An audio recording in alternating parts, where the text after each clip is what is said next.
আসসালামু আলাইকুম প্রিয় শিক্ষার্থীরা, যারা এই বছর এসএসসি পরীক্ষা দিবে তাদের কিন্তু এখনো দুটানার মধ্যে রয়েছে যে এসএসসি পরীক্ষা পিছাবে কি না এবং কোন শর্তেই বা পিছাতে পারে। সকল বিষয়ে কিন্তু কথা বলবো। শুরুতেই বলবো আমি মোহাম্মদ বিল্লাল সরকার, বর্তমানে পড়াশোনা করছি রাজশাহী ইউনিভার্সিটিতে।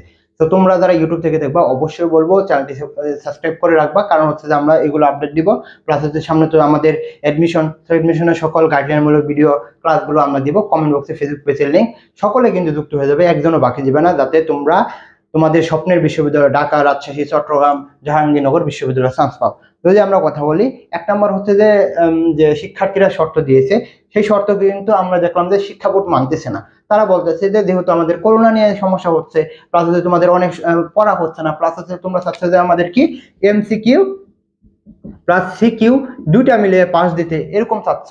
তো তোমাদের যদি কথা বলি, তোমাদের কিন্তু পরীক্ষাটা পিছানো দরকার। এক হিসেবে যদি কথা বলি, তোমাদের যদি পড়া না হয়ে থাকে, প্লাস হচ্ছে যেহেতু করোনা এসে পড়ছে, সেই হিসেবে কথা বলি যে 1 মাস পিছাতেই পারে, বা যদি মানে করোনাটা মানে প্রকট হয় যে 25 তারিখের আগে, তাহলে কিন্তু অবশ্যই পিছানো দরকার।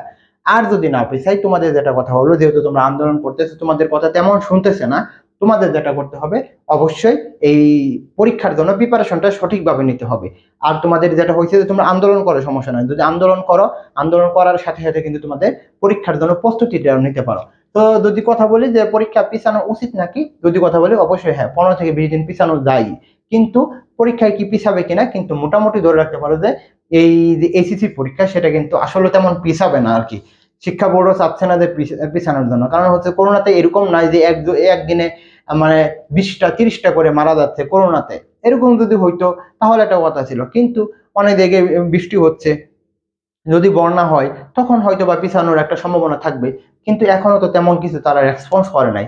তো সেই দিকে যদি কথা বলি, তোমরা আন্দোলন করতে পারো একটা নির্দিষ্ট সময়, কিন্তু তোমাদের কিন্তু পড়াটা অবশ্যই তোমাদের করতে হবে। কিন্তু এইচএসসির পরীক্ষার পড়াটাই কিন্তু তোমাদের এডমিশনে লাগবে। তো তুমি এডমিশনের আগে যদি তুমি এইচএসসির মধ্যে ভালো না করতে পারো, তাহলে তুমি কি করবা, তাই না? তো আশা করি তোমরা এই পিছানোর পিছনে না থেকে তোমরা তোমাদের প্রিপারেশনের পিছনে থাকো, তাহলে কিন্তু তোমরা ভালো করতে পারবা। তো আশা করি তোমাদের বোঝাতে পারছি। সকলকে বলবো চ্যানেলটি সাবস্ক্রাইব করে পাশে থাকবা এবং অবশ্যই কমেন্ট বক্সে ফেসবুক পেজের লিংক যুক্ত হয়ে যাবা। এই বলে আমি শেষ করছি। আসসালামু আলাইকুম।